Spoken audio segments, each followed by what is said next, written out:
بسم اللہ الرحمن الرحیم۔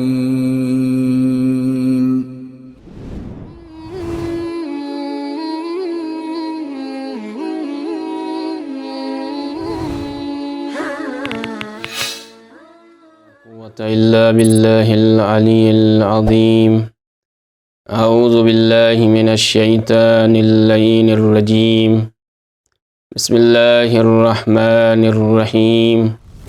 الحمد لله قبل أولية الأولين والباقي بعد فناء الباقين، والصلاة والسلام على سيد المرسلين وعلى عترة خيرة رب العالمين، سيما بقية الله في الأرضين، أما بعد۔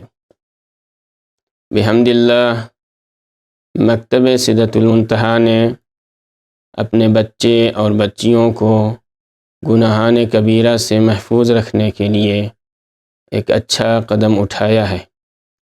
اس مکتب نے حضرت آیت اللہ شہید سید عبدالحسین دستغیب شیرازی قدس سرہ کی کتاب گناہان کبیرہ کے اردو ترجمہ کو کلپ کی شکل میں تمام شائقین کی سماعتوں اور بصارتوں کے حوالے کرنے کی پیشکش کی ہے۔ وبحول و قوہ الہی حقیر اس پیشکش کو عملی جامہ پہنانے کے لیے حاضر خدمت ہے۔ امید ہے کہ سدرۃ المنتہیٰ کی یہ پیشکش ناظرین کرام کو بہت پسند آئے گی۔ پہلا ایپیسوڈ تقوی کے بارے میں۔ تقوی کی حقیقت۔ تقوی کا مصدر وقایہ ہے، جس کے معنی ہے حفاظت اور پرہیزگاری۔ شرعی اصطلاح میں خود کو ہر اس چیز سے روکنا جو آخرت کے لیے نقصان دہ ہو۔ بالفاظ دیگر اوامر و نواہی میں اللہ تعالیٰ کی نافرمانی سے پرہیز کرنا تقوی ہے۔ چنانچہ حضرت امام جعفر صادق علیہ السلام سے جب تقوی کے معنی دریافت کیے گئے تو آپ نے فرمایا، اللہ یفقدک اللہ حیث امرک ولا یراک حیث نہاک۔ جہاں حکم خدا ہے وہاں سر تسلیم خم کر دو، اور جہاں نہی خداوندی ہے وہاں سے دور رہو۔ یعنی احکام خداوندی کو بجا لانے والے اور اس کی منہیات سے بچنے والے بنو۔ اس بنا پر تقوی کی دو قسمیں ہیں۔ اول، اطاعت الہی حاصل کرنا اور اس کے احکامات کو بجا لانا، یعنی اس طرح کہ کوئی واجب ترک نہ ہو۔ واجب وہ کام ہیں جن کے انجام نہ دینے سے انسان پروردگار عالم کے غیظ و غضب کا مستحق ہوتا ہے۔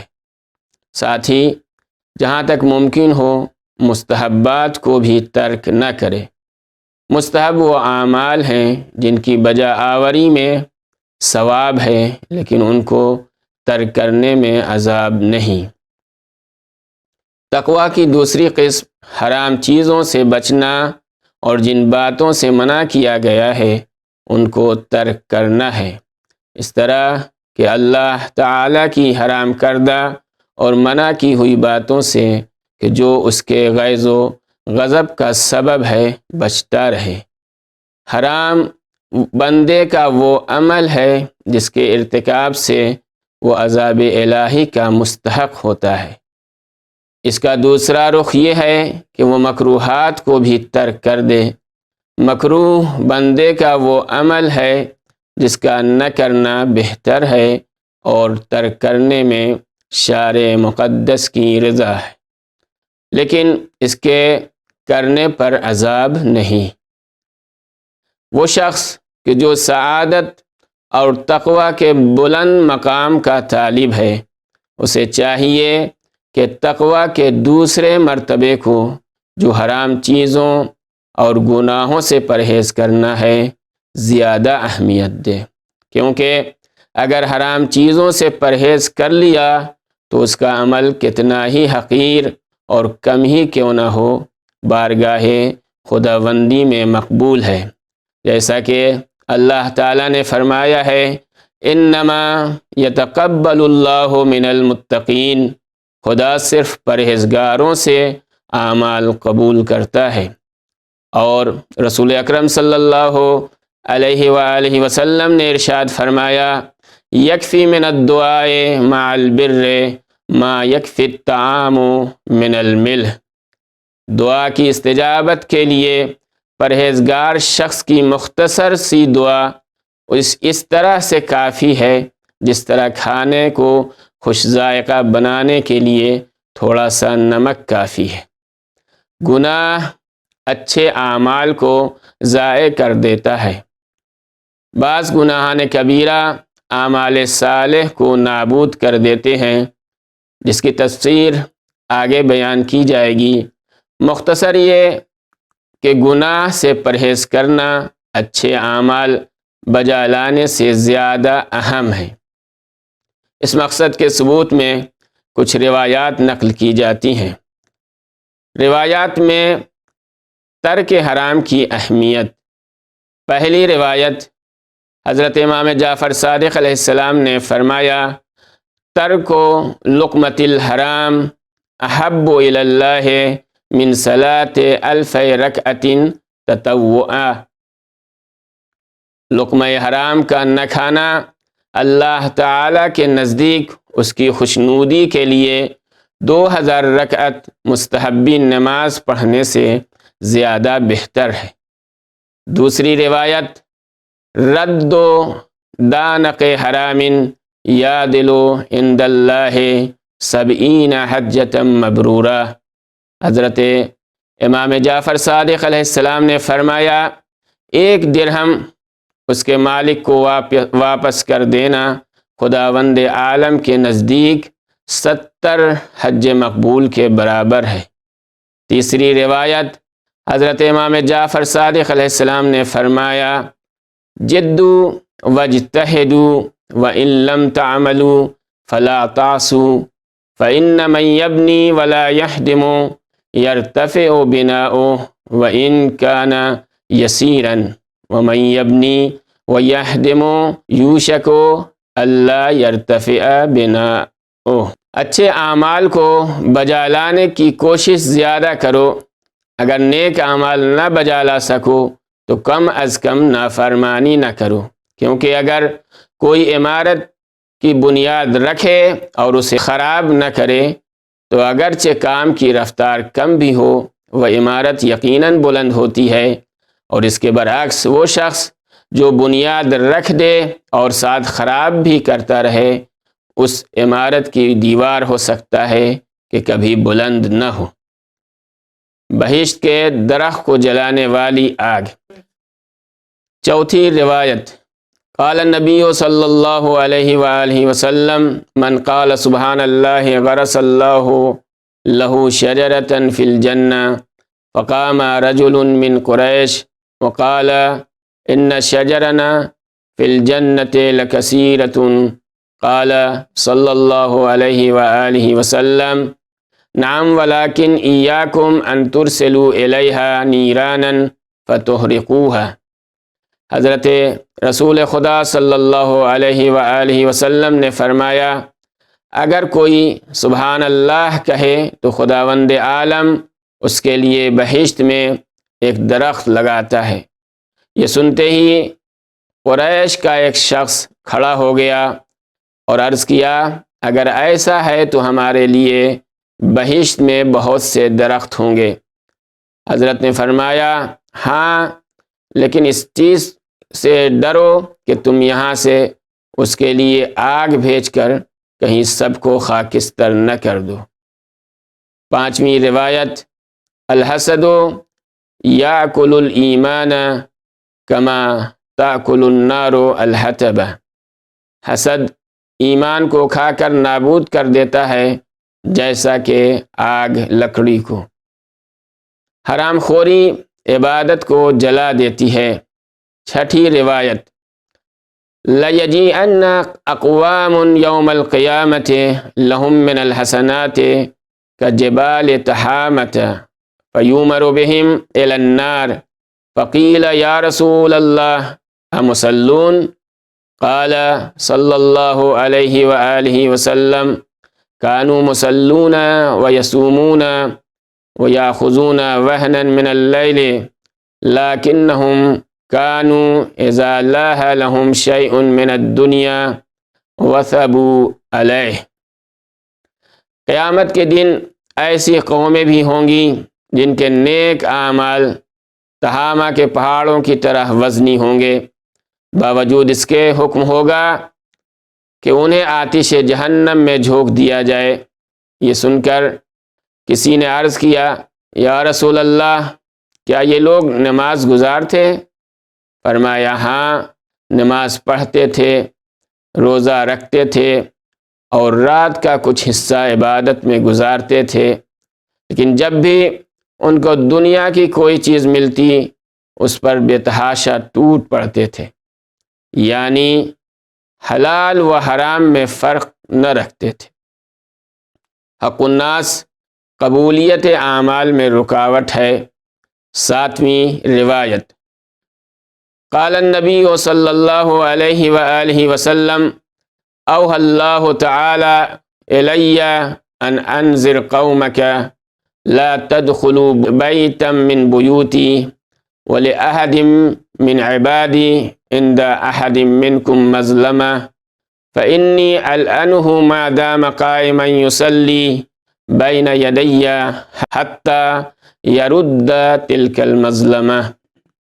حضرت رسول خدا صلی اللہ علیہ وآلہ وسلم نے فرمایا، مجھے اللہ تعالیٰ کی طرف سے حکم ہوا ہے کہ اپنی قوم کو ڈراؤ اور کہو کہ میرے گھروں یعنی مساجد میں کسی گھر یعنی کسی مسجد میں داخل نہ ہونا، اس حالت میں کہ میرے بندوں میں سے کسی بندے کا حق تمہارے ذمے ہو۔ اس حالت میں اگر وہ نماز کے لیے کھڑا ہوگا تو میں اس پر لعنت کرتا رہوں گا جب تک وہ حق اس کے مالک کو واپس نہ کر دے۔ 8ویں روایت، نزا حضرت صلی اللہ علیہ وآلہ وسلم نے فرمایا، ان للہ ملکا ینادی علی بیت المقدس کل لیلۃ من اکل حراما لم یقبل اللہ منہ صرفا ولا عدلا۔ اللہ تعالیٰ کا ایک فرشتہ ہے جو ہر رات بیت المقدس سے آواز بلند کرتا ہے، جو کوئی حرام کھاتا ہے خدا اس کا کوئی عمل قبول نہیں کرتا، خواہ واجب ہو یا مستحب، صرف پرہیزگاری کے ساتھ عمل قبول ہوتا ہے۔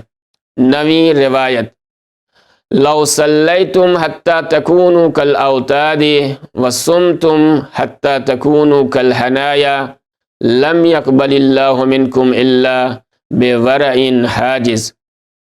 اگر تم اس طرح نماز میں کھڑے رہو جیسے زمین میں گڑی ہوئی کانٹی، اور اس قدر روزہ رکھو کہ سوکھی ہوئی لکڑی کی طرح کمزور ہو جاؤ اور تیر کمان کی طرح جھک جاؤ، پھر بھی خدا تعالی تم سے کوئی عمل قبول نہیں کرتا جب تک تمہارے پاس گناہوں سے باز رکھنے والا زہد و تقوی نہ ہو۔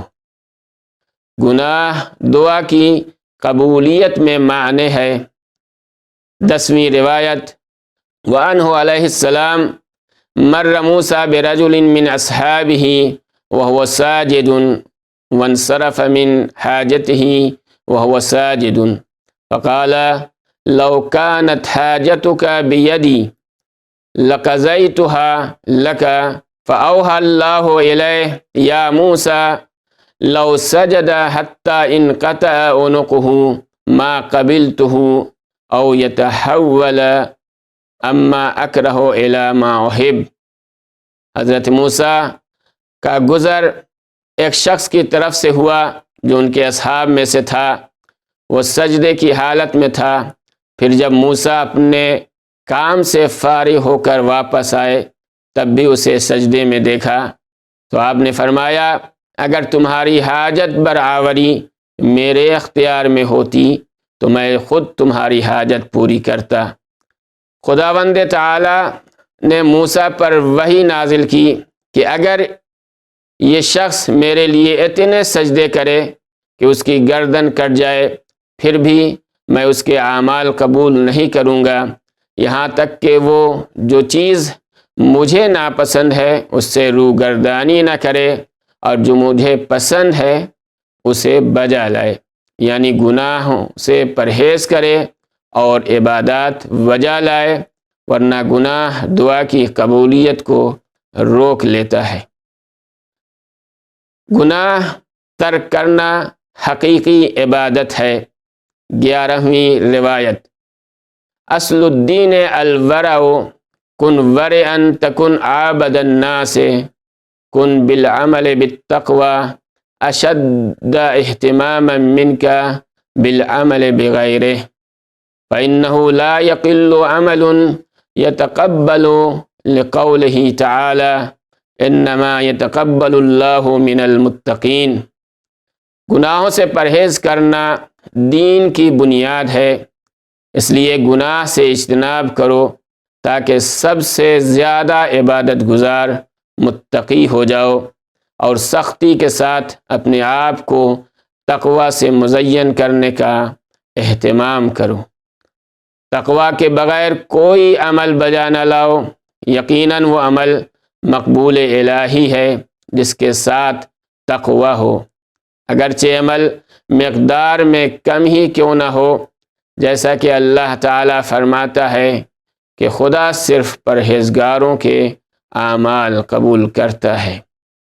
یعنی اگر تم نے گناہ سے دوری اختیار کی، اگرچہ عمل کم سے کم کیوں نہ ہو، قبول درگاہ الہی ہوتا ہے، اور مقبول عمل اس لحاظ سے جبکہ رب العالمین نے اسے شرف قبولیت بخشا ہو، کم عمل اور چھوٹا عمل نہیں کہا جا سکتا۔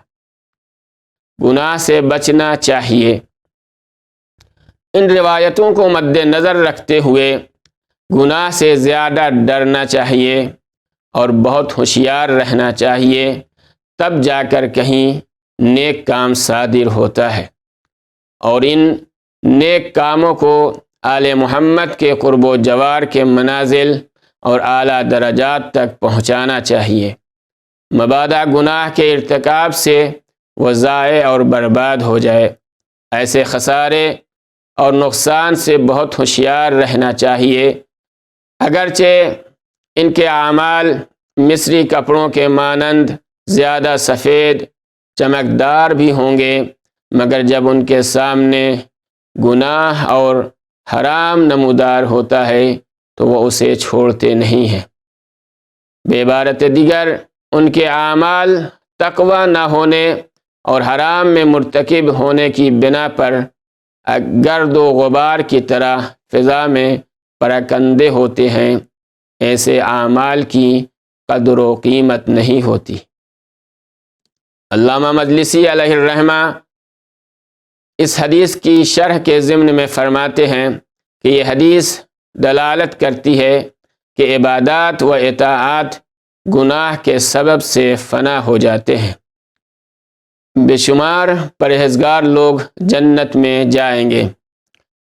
قال ابو عبداللہ علیہ السلام اوحى اللہ تعالی الی موسیٰ ان عبادی لم يتقربوا الی بشیء احب الی من 3 خصال قال موسیٰ یا رب وما ہن قال تعالی یا موسیٰ الزہد فی الدنیا والورع عن معاصی والبکاء من خشیتی قال موسیٰ علیہ السلام ما لمن صنع ذا فأوحى اللہ الیہ اما الزاہدون فی الدنیا ففی الجنت واما البکاؤن من خشیتی ففی الرفیع العالی لا یشارکہم فیہ احد غیرہم واما الورعون عن معاصی فانی افتش الناس ولا افتشہم۔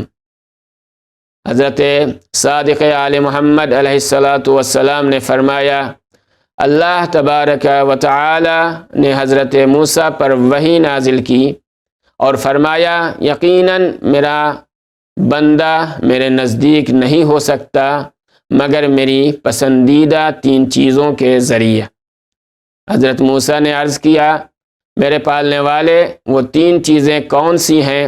اللہ تعالیٰ نے فرمایا اے موسیٰ وہ 3 چیزیں دنیا میں زہد سے کام لینا اور گناہوں سے پرہیز کرنا اور میرے خوف سے گریہ کرنا ہے۔ حضرت موسیٰ علیہ السلام نے عرض کیا پروردگار جو یہ چیزیں بجا لائے اس کے لیے کیا اجر و ثواب ہے؟ فرمایا دنیا میں زہد سے کام لینے والے کے لیے بہشت ہوگی اور میرے ڈر سے گریہ کرنے والوں کے لیے ایسا بلند مقام ہوگا جہاں ان کے علاوہ اور کسی کو ٹھہرنے کی گنجائش نہیں ہوگی۔ لیکن میری نافرمانی سے پرہیز کرنے والوں کے لیے بے شک تمام مخلوق کے اعمال کی باز پرس ہوگی مگر ان کے اعمال کا حساب و کتاب نہیں ہوگا اور بغیر حساب بہشت میں داخل ہوں گے۔ السلام علیکم ورحمۃ اللہ وبرکاتہ۔